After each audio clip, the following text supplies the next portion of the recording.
All right, everyone, welcome back to the Collective Podcast. I'm your host, Nicole, and today we're going to talk about everything in delegation. So, we have an awesome guest today. His name is Brant Thurgood. You might have heard of him before, but he's the brains behind Jill's office, and he's no ordinary entrepreneur. So, he has a passion for grilling and a talent for business, and he's the driving force behind a call center revolutionizing the home service industry. But Brand's entrepreneurial spirit doesn't stop there. So, alongside with his wife, Autumn, they're the proud owner of a creamery. That's right, ice cream, where they combine their love for dairy with their knack for starting successful ventures. Brant serves as a co founder of The Collective, which is a collaborative hub for aspiring entrepreneurs to share ideas and support each other's endeavors. So, whether he's flipping burgers, crafting artisanal cheeses, or nurturing budding startups, Brant's zest for life and humor shine through in everything that he does. So we're so excited to have Brant on today. Hello, Brant. Hi, guys. How are you doing? Great. How about you? Awesome. So today we're going to talk about the art of delegation and we're going to dive into that. But first, we want to learn a little bit about you, who you are. Tell us a little bit about Jill's office. Yeah. So, Jill's office. So, we're a virtual receptionist. So, we answer phones, schedule appointments, basically help you with anything involving the phone to help you be successful, all in the home service industry. That's awesome. So, why I think people would want to know, first of all, why did you decide to open a call center? That's a great question. I started Jill's office because I remember I was driving down the road with my brother who does concrete for a living. And, I went to school for sales, and his phone started to ring. And I'm like, you gonna get that dude, and he's like, I'm busy. If they want work, if they want my business to leave a voicemail. And I'm like, dude, that doesn't make sense. Well, Yeah, like 3 weeks later, he's like starts complaining that he doesn't have a lot of work coming up. And I'm like, right. dude, if you would have answered the phone, then you would have had work. And so I just had this I was working at a call center in the time, and I'm just like, bam, I have this idea. And I'm just like, hey, how do we create a call center that doesn't suck? That helps businesses be successful. So the idea of Jill's office was born. Awesome. Yeah, and it's been a crazy ride because I've announced here in my previous video that I'm actually the director of HR at Jill's office. So I've got to experience a lot of that crazy ride. And Yeah. it's been what, 9 years now, which is fantastic and so crazy. So what have you found when it comes to talking to clients? Because you go to a lot of conventions also and you see clients face to face. Um, what do they seem to struggle with the most when it comes to delegation? I mean, that's a great question. When it comes to delegation, I think they sometimes don't know where to start. They especially when they go to conferences and they go all these things, they go all these like classes. They learn all this material and they read all these books, but they're just like, do Where do I I hire start? admin? Yeah. Yeah. Do I, hire, someone to help with, the work? Do I hire a sales manager? And that's what's hard, right? Is just not knowing where to start. Yeah. Um, but the greatest thing about delegation is just starting, really, because you just think about what your greatest need is and you start there because every person is going to be different. That's what's hard. You can't coach on saying every person needs to do this exact same thing, because again, every person, every business is different. I'm more sales minded, so it's just like, well, I wouldn't go out and hire a salesperson right off the bat. No, I go hire an operations person. So uh again, just starting is the key. Yeah. And then if you think about to the beginning of Jill's office and how it's kind of grown into what it is today, what are some of the milestones that you kind of encountered, I guess, that helped you to start delegating more things out? Yeah. So I really just started taking a look at my time and just realizing where were my tasks being so spread thin, and how was I helping grow the company. At that time, we were spending a lot of time on, tech and terms of, meeting with we were having a company do a lot of our building our tech. So I felt like there's meetings with them all day long and other things, but I still needed to grow the business. So even though I was business minded, and I was sales minded, I actually hired a salesperson actually, Hmm. so then I could spend more time on developing the product out so it could be sold.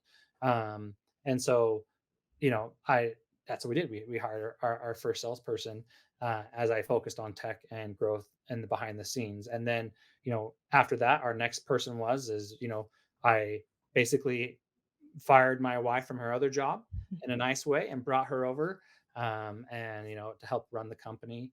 And she's so very much process oriented, and she worked on all the processes and delegating out a lot of those. Yeah, you mentioned firing the wife. I think that a lot of times in the home service industry, we've got couples together, and one of the spouses ends up having to manage the phones, Yeah. which they very quickly get tired of. And so, Yeah. how did it feel when you were hiring, say, when you started to delegate some really big tasks that you were used to doing? What kind of went through your mind, and what were some of the emotions and some of the feelings you had when you did that? Yeah, really just first off, sense of relief, like the first couple days is like, oh man, I don't have to focus on that right now. Hmm. Then I realized how much more I could get done without having to focus on that one thing.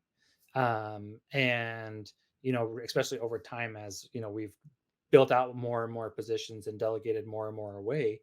As I look at the company as a whole at Jill's office, having close to 150 employees is just like, man, I couldn't do 150 people's jobs. Hmm.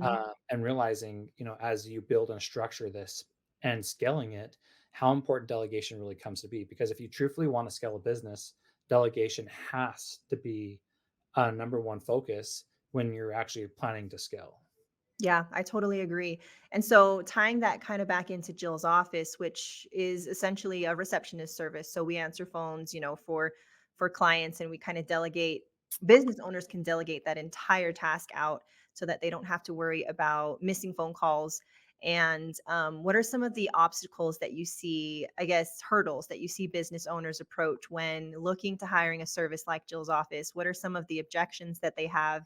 And I would call them illusions because a lot of times as business owners, we get in our own way. What are some of those common objections that you see?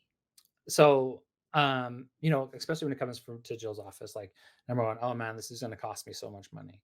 Number two, like, I'm not busy enough right now. I get a bunch of calls, but I can handle that. Mhm. And then number three, our next biggest objection is, um, well, I already have someone in my office who's handling most of that. Again, that those go from really like a one person in the truck to a bigger business, is because they already have someone in the office. But as we talk about some of those objections, it's just like, well, you know, what's the cost of you not answering the phone? Right. And how many jobs are you missing when you're not answering? And that kind of goes back into the second one is, well, I can handle those, and it's just like, well, number one, if you're on the phone and you're with a customer, I mean, this has happened to me. And it's like, oh, excuse me. I'm gonna answer Mhm. this now. Obviously, for me and my company, I'm like, hey, I totally understand. Like, phones are important, but how does that make me feel, right? Right. And then secondly, like if you do choose to put that customer first in front of you, what happens to that phone call? Um, and that's really such an important thing, you know, being present with the customer, and making more money, right? It's a truthfully, a lot of people look at us and they think, oh, this is an admin cost. Well, no, it's more of a marketing cost. Mhm. And then number three, admins, you not only do you have them do just answering the phones, you have them do 100 other things. So it's Right. just, hey, when they're not busy, let us be the backup. Yeah. So that's kind of how we overcome some of those objections. Yeah. No, that's awesome. I think that I have experienced a lot of business owners like the illusions that we talked about, and I think a lot of people watching this would agree. Sometimes we get in our own way, and it's human nature to try to protect ourselves from various different things, but we're not necessarily thinking business minded like you said. And with my cleaning company itself, I have a general manager and I have employees, but my general manager needs time off.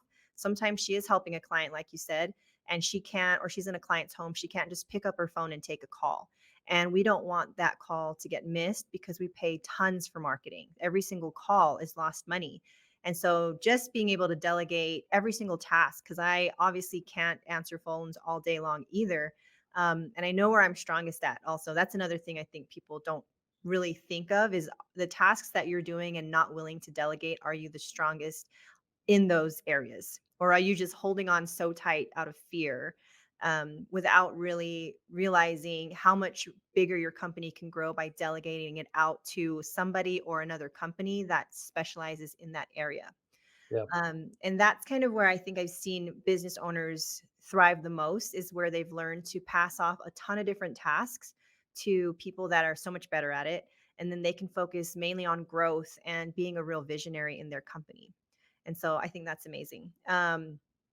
Brant, do you have anything you want to share with everybody? Anything new coming up that you want to share before we hop off? You know, where there's a lot of new things coming up in this world, especially in the world of Jill's office, that we're excited to share.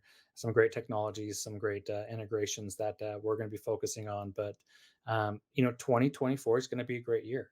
And I'm really excited for it. I'm really excited for the grind. I'm really excited for the changes coming up. So, stay tuned from the tune of Jill's office and all the new fun stuff coming up, and just grateful for everyone listening and hearing about Jill's office. Awesome. Thanks for being on, Brant. We hope to see you on here again. Yeah, I'd love to. All right. Have a good day. Thanks. Thank you so much for joining us for another episode at The Collective. You can learn more at collectivestrong.com. Please check the notes in the description. Be sure to subscribe to our channel and hit the bell for notifications. Until next time.